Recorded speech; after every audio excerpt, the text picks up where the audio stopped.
whenever you saw this podcast upload and you saw the title Life and Death, I have a question for you. Where did your thoughts go? When you saw that this one was going to be titled Life and Death, where did your thoughts go? One could have been, did something happen to Scott? Did he have a near-death experience? Another thought could have been, okay, no, he said this is not religious. Is he going to talk about death? Another thought is, I don't like that word. I don't even want to think about death. That scares me. All right. Well, welcome back to the podcast. And I am coming to you right off of a 1-week vacation up to Minnesota. So a little refreshed, still trying to get back in the swing of things. But I hope you enjoyed the 3-part series we did on union. I know there was a lot there. There was a couple of things that I had mentioned through that brought up today's topic. So not entirely whiplash, but we're going to take a pretty sharp turn here and we're going to go to something completely different. But I think it's a great next place. So the title of this one is Life and Death. Now, I just said that, but whenever you saw this podcast upload and you saw the title Life and Death, I have a question for you. Where did your thoughts go? When you saw that this one was going to be titled Life and Death, where did your thoughts go?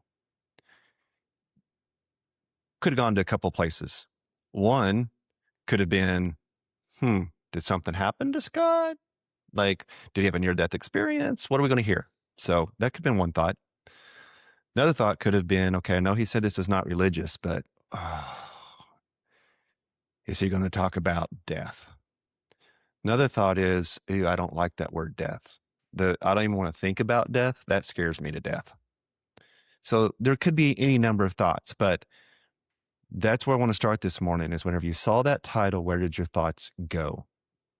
So in one of the previous podcasts, I had talked about heaven and I was like, oh, I'm so excited to talk to you guys about that.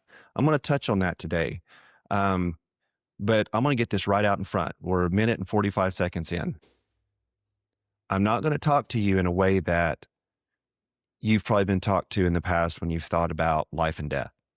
I'm not going to ask you the proverbial canned church question of, so if you die today, do you know where you're going to wake up tomorrow? Are you going to wake up with Jesus or are you going to wake up in hell? I've been asked that question more times than I care to tell you. And, that question oftentimes it has this edge to it. And I think people are doing what they have been scripted to do because there's this idea that really does exist in more like the fundamental churches of, you got to go save people to Jesus. And how many people have you saved? How many people did you lead in a prayer to follow Jesus? I'm not making fun of the specific urgency for people to know who Jesus is and to experience the freedom of salvation. But a lot of times that question comes from a place of guilt, comes from a place of obligation, and it really is championed by denominations, and some denominations a whole lot heavier than others, of you got to witness, you got to go knock on doors, and you got to ask people if you die right now, do you know where you're going to go? I think that question is manipulative.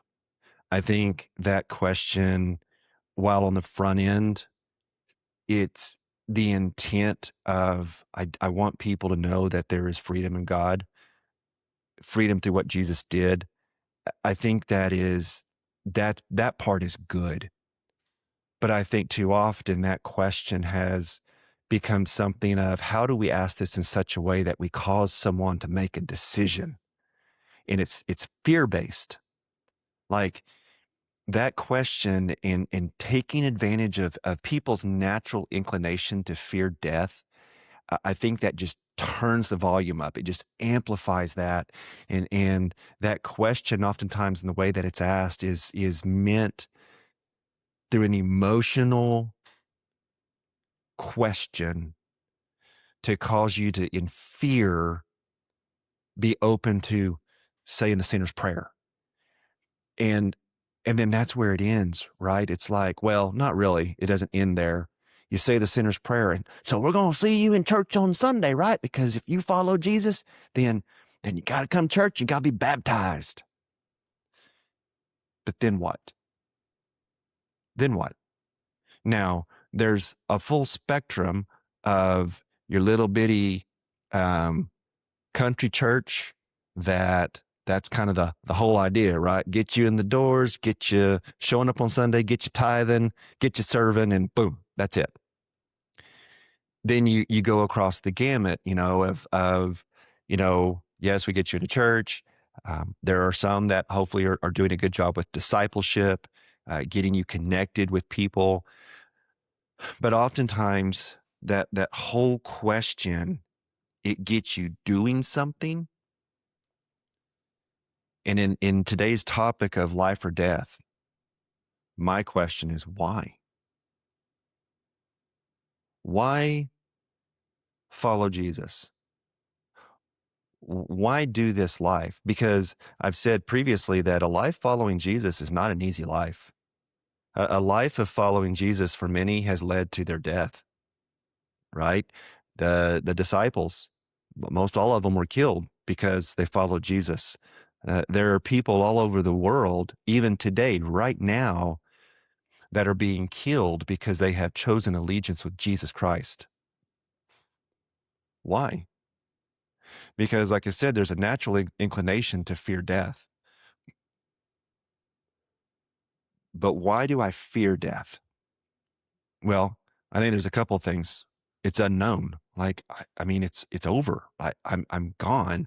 And I think a lot of times, and I was in this camp for a lot of years, many, many years. It's probably only been in the past, I don't know, 6 years that I would say I've gotten comfortable with dying.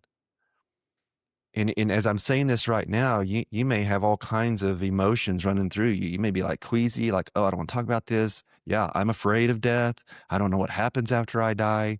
And so I think sometimes it's a topic that we just try to avoid because it's so unknown and it's foreign.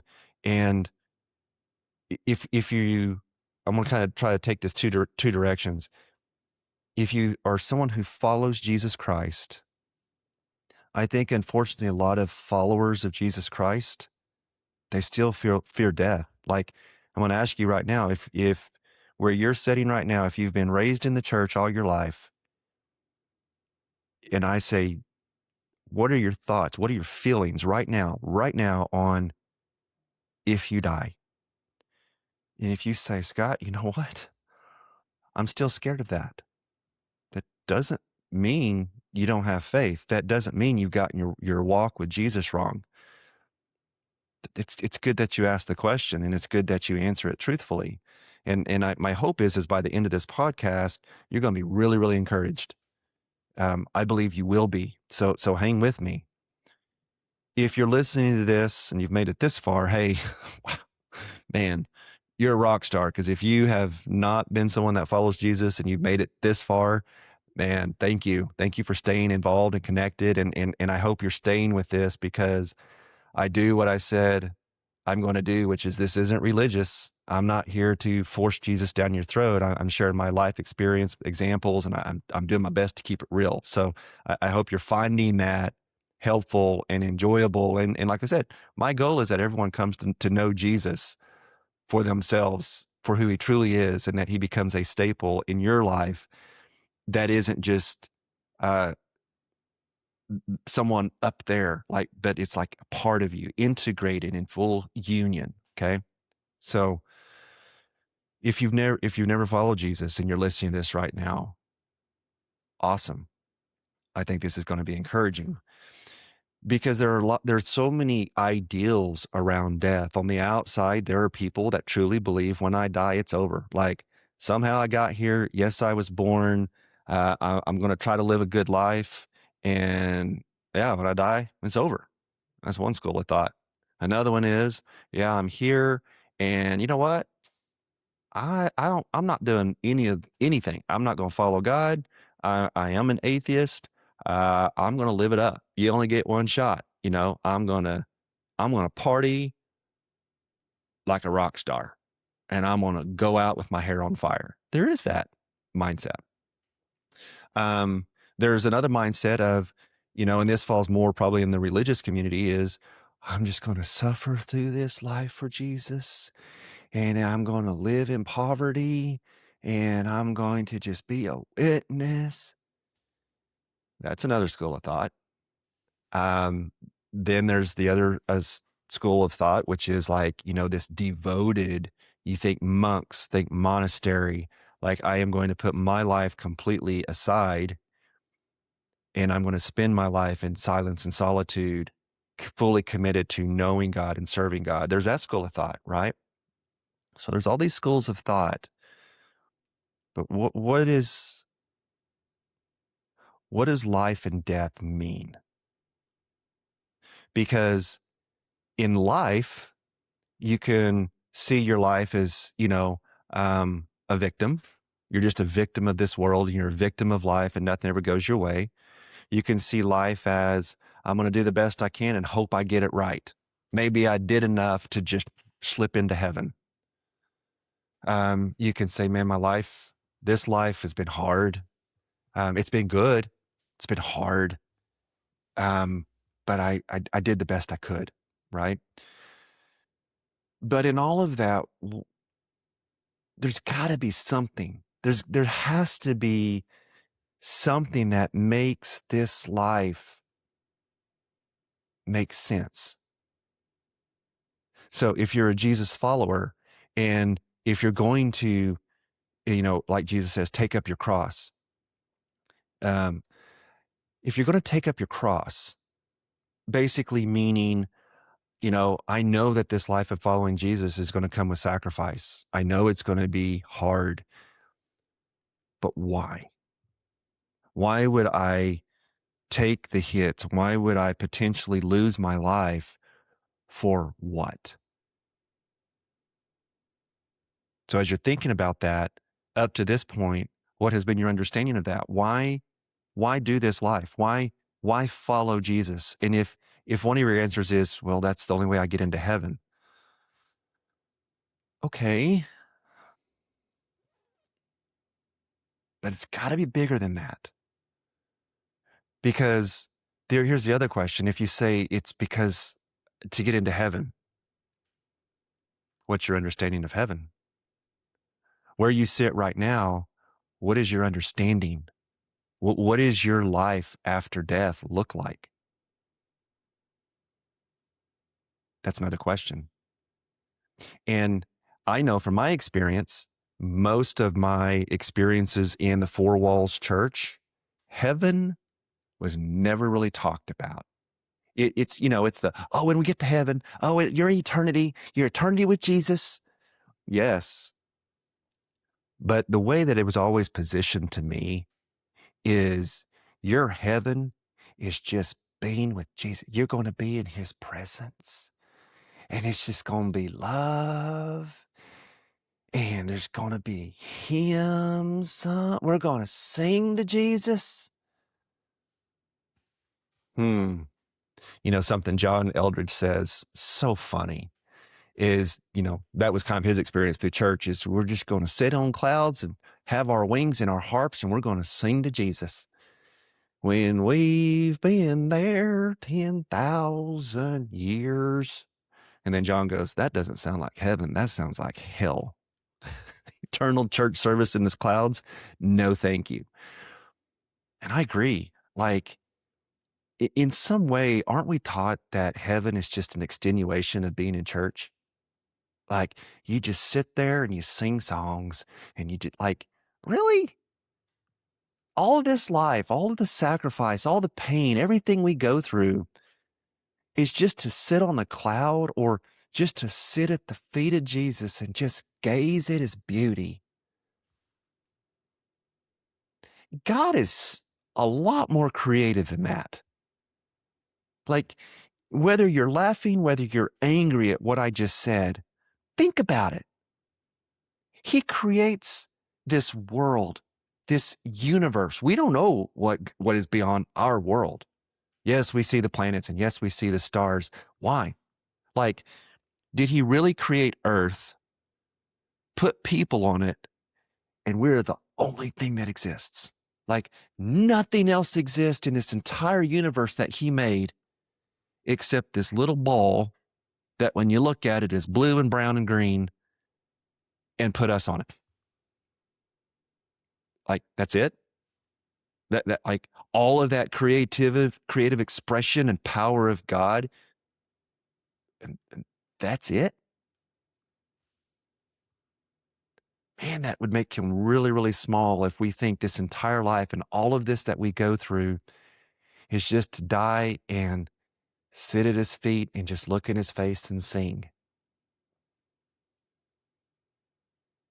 No, like, and you can even look at in the Bible, right? There's things in the Bible that point to this.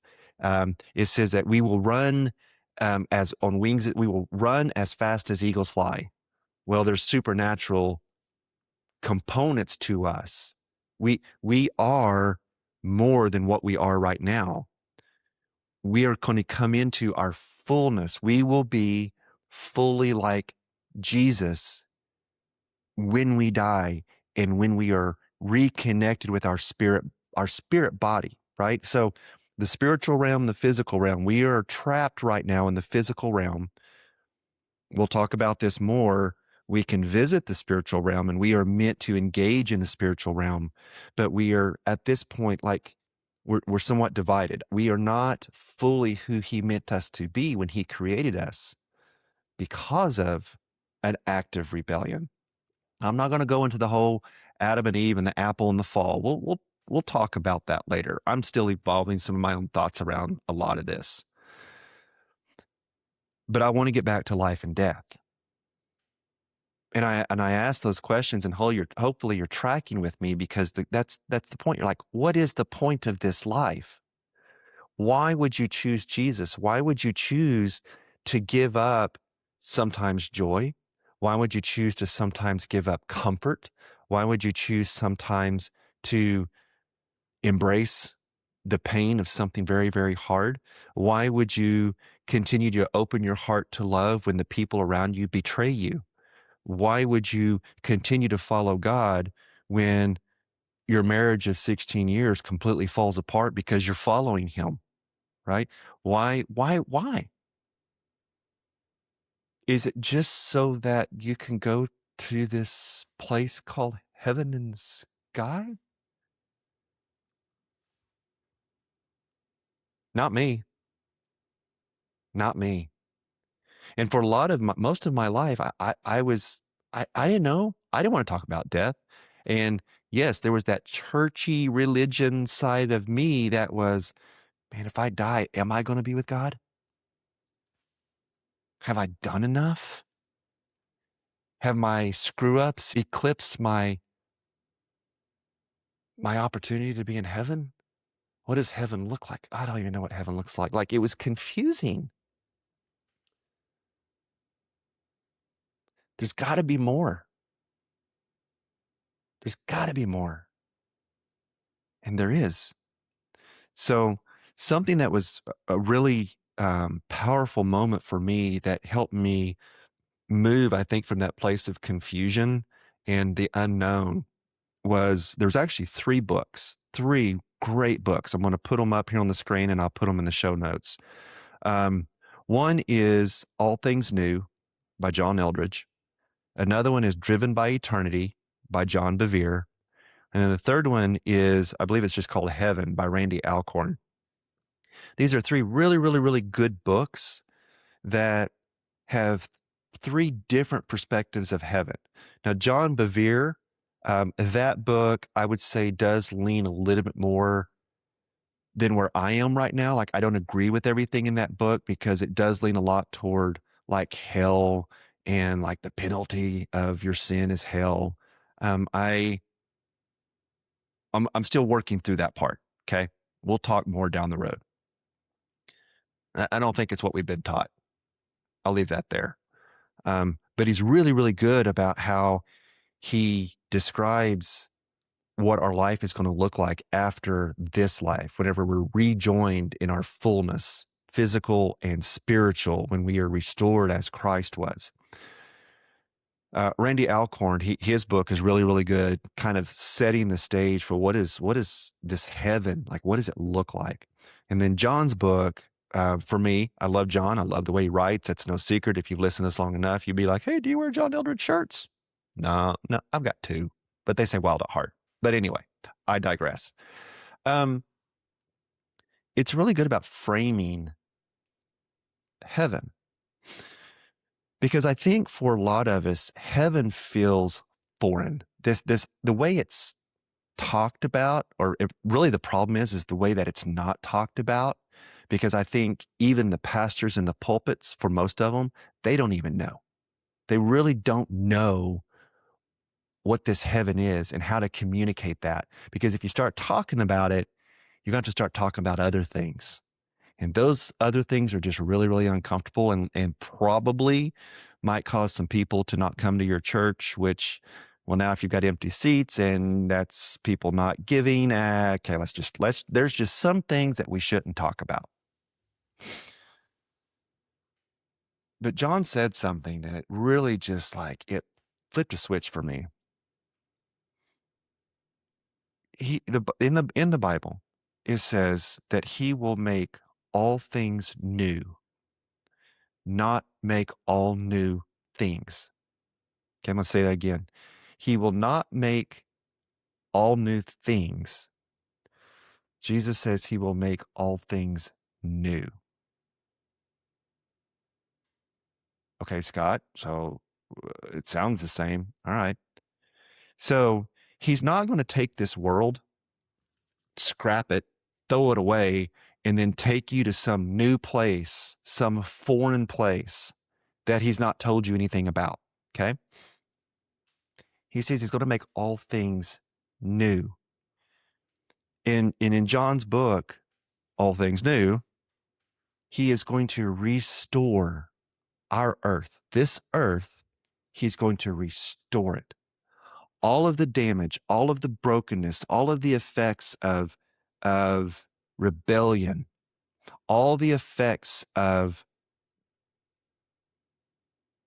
okay, I'm going to say this and we'll see where this goes. All of the effects of those who chose rebellion against God before we were ever even here, before the human story ever started, there is a whole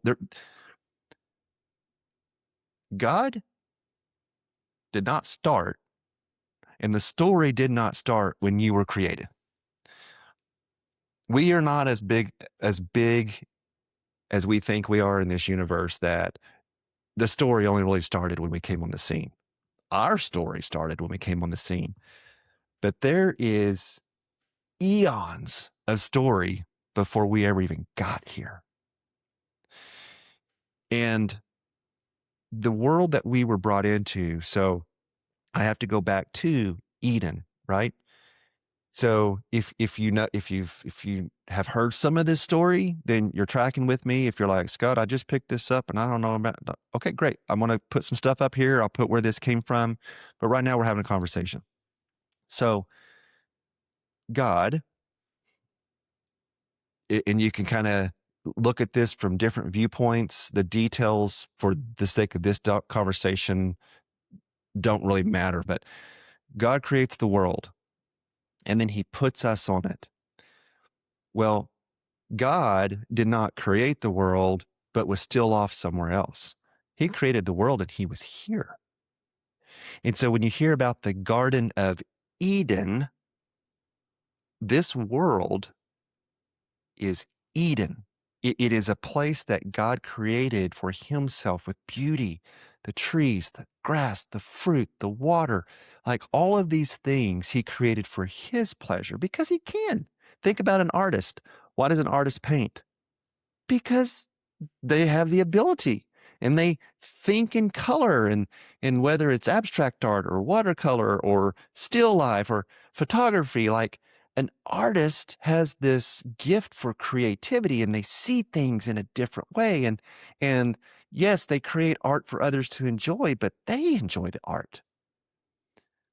God is, my goodness, look at the stuff he creates. He is an artist of epic proportions. So he creates Eden. our world, and he's there. And then he creates Adam and Eve in his image. Okay? We are his image bearers. Now you say, well, what about Adam and Eve, male and female? I think that's another thing that's kind of really gotten twisted up is, well, God is a man.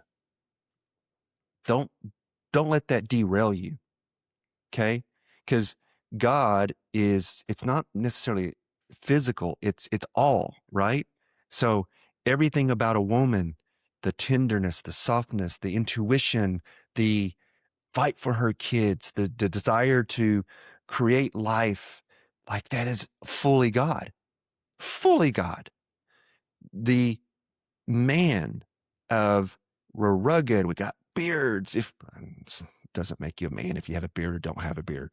It's just what I said, right? But there's this ruggedness, and sometimes we can detach from our emotions, and we're the ones that go to battle. That is fully God. So he creates us and he puts us here in the Garden of Eden. This is another thought. The Garden of Eden isn't Eden. It's the Garden of Eden. So there's a garden in God's Eden, and that's where Adam and Eve are at. But they're communing, they're fellowshipping with God. So God's hanging out. He's chilling on earth, Eden, and he creates Adam and Eve. He's enjoying being with them, and they get to enjoy everything he's created, and he invites them into that creation. And then some things go south. We'll talk more about that. But whenever that little diatribe I just went off on is to say he is going to restore Eden. Yahweh, Yeshua, they're coming to live with us. It says it in the Bible that he's going to establish his kingdom on earth. Yahweh is going to come back and he's going to live with us, right? But he's bigger than that because we're also going to rule with him. And so you say, oh, wait a second. We're going to rule with him? Well, sitting at his feet singing songs, is that ruling? Because yes, your Bible does say that we are heirs and we will rule and we will judge. I don't know where you're sitting right now, where your thoughts are at right now, but hopefully you're starting to see like, whoa, there's a bigger picture here. What are you going to judge? What are you going to rule over? Who are you going to rule over? Story's getting a little bit bigger, isn't it? Yeah. Yeah. This life that we have right here, oh my gosh, it's, I can't even make my fingers small enough. It is a teeny, teeny piece of your purpose. You are purposed for so much greater than this life. This life is it even says it's a breath. This life is a breath. Your life, oh, guys, the things that you're going to do in eternity will help you see past death, our physical death.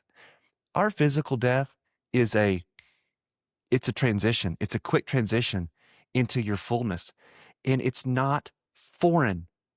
When Jesus rose from the dead, he walked for 40 days.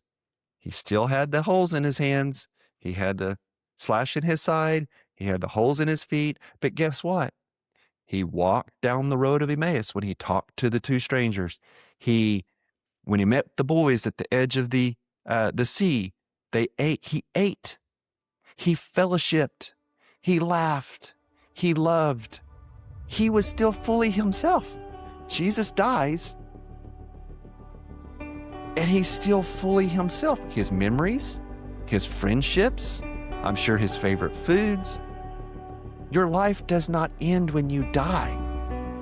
Your life begins when you die. we haven't talked about that. That doesn't get talked about. And I said, it's because if you start to accept this, or you start to open your eyes to this, well, now you got to talk about the things that are really, really uncomfortable. So this is going to be a multi-parter. I'm at 30 minutes. So I'm going to leave you with this. This is going to be the cliffhanger. So who are you going to rule over? What are you going to do? And if there was a story that started before ours, what was that story? Who was the serpent that misled Adam and Eve? Why did God write in the Ten Commandments, you shall worship no other gods before me? It's because there are other gods. There's your cliffhanger. See you on the next podcast.